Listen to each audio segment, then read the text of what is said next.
Okay, this is that great Costco chicken that we were able to enjoy last night. So now, day 2, what do you do with leftovers? Well, you can either take the chicken like this, cold chicken sandwiches, chicken salad, or anything like that. It makes it really, really good. But we're going to make chicken noodle soup. And with this is the great part. It makes the best chicken noodle soup. Now, of course, we bought this one from Costco, but you don't have to buy it only from Costco, because you can get rotisserie chicken from other places too, and it's or you can do it yourself. Oh, that's true, because some people do rotisserie chicken at home, don't they? That's right. They've got the system, and I mean, your oven is built for it. It just doesn't do it. Okay, I had this foot before. I know. There's a very cantankerous system in here. But what happens is every time, here's a trick, every time these things are cleaned, the burners are cleaned. If you don't set the burners back exactly where the burners belong, the automatic igniter will not work on it. Okay, so we have this. Are we going to put this whole chicken in? We're not saving any spots? Huh? No, just put it all. We're just going to put the entire chicken with in. all the juices and everything, because you want to have, basically. It's going to be really good. It's going to get all of the meat's got to separate from it. Oh yeah, it makes an amazing chicken salad. I mean, not chicken salad, chicken soup. Yeah. Now, if you notice the bottom of the pan, there are still some. Yeah. Still see some residue. So this, I just leave it like this, and so when the water gets hot, yeah, and I pour some hot water in here and then dump it back in. That's right. Or you can do another thing and just pour some hot, pour some water in it and pour it in. But I would wait until next thing. It was just, well, you've done this enough times. Oh, I know. This is one of my. But this is one that she's done an army of times, and she asks questions. I know. Well, because there's always new ways. Well, because also you can use that, run hot water on it, and then use it to give your doggy too. Yeah, and so we have a few different things on here. Of course, carrots, green onions, celery, yellow onions, and noodles. Part of this is, since this is chicken noodle soup, whatever you add to it is basically up to you.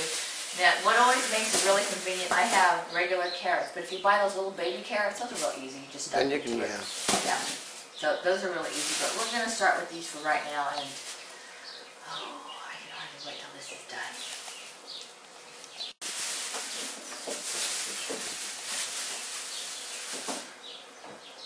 I'm just going to go ahead and cut these real quick.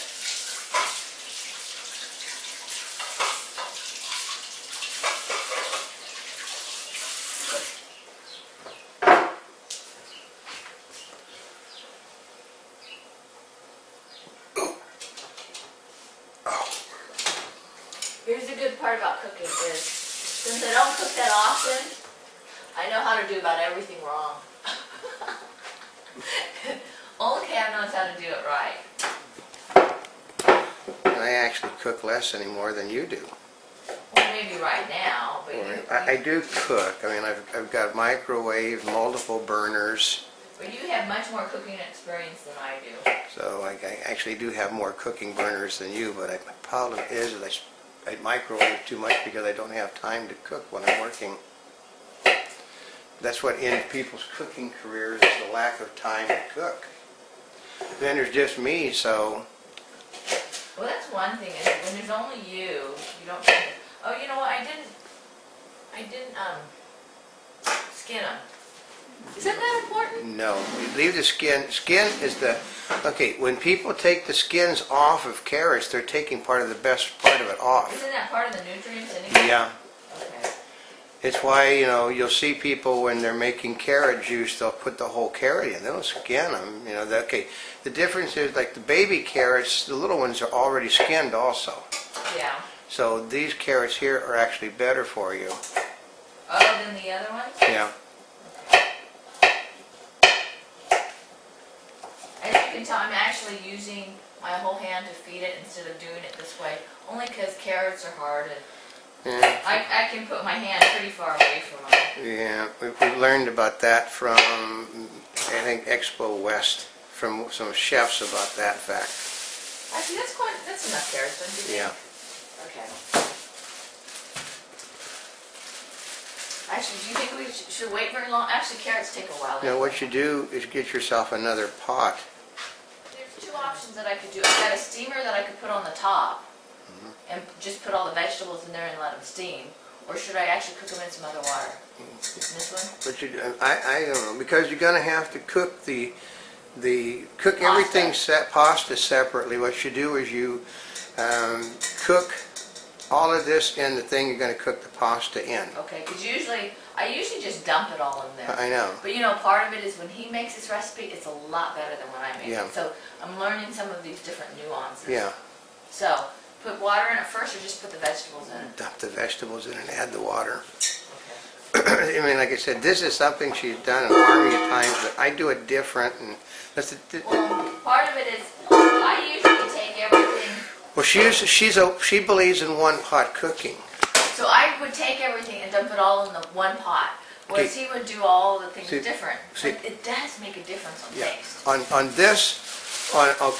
This pot here, I have a huge spaghetti pot with a steamer rack in it.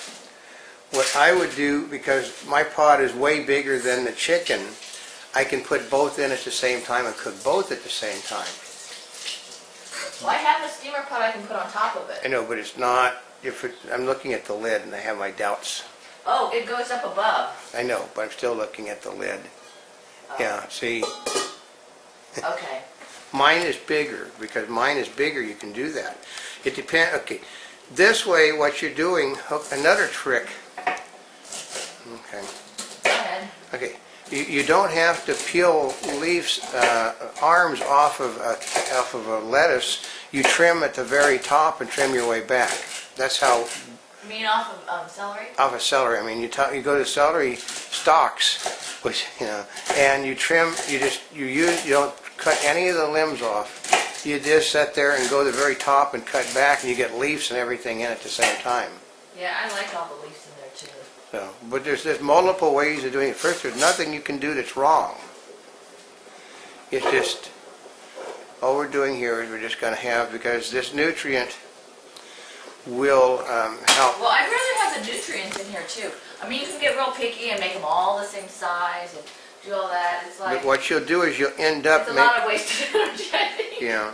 Well, unless you really appreciate it and you want it, I mean, yeah. For some reason you want it aesthetically perfect, or I mean, yeah. But what you'll do before you cook, at least what I would do before I cook the. I like lots of celery in there. Yeah. Well, like I said, you just simply pull your chicken out, put all of this stuff over in the other side then, and that way it comes out really good tasting. You might add some of your sea salt to this over here too. Think so? Yeah. Ground up sea salt is really great. See, part of it is I've made this recipe many times, but in many ways I'm learning a new way to do it. You know, you can change. Okay. Like I said, Graham Kerr said that when you use someone else's recipe, you should always make the recipe you're using your own, because you add little touches to it. Wow. Let's see.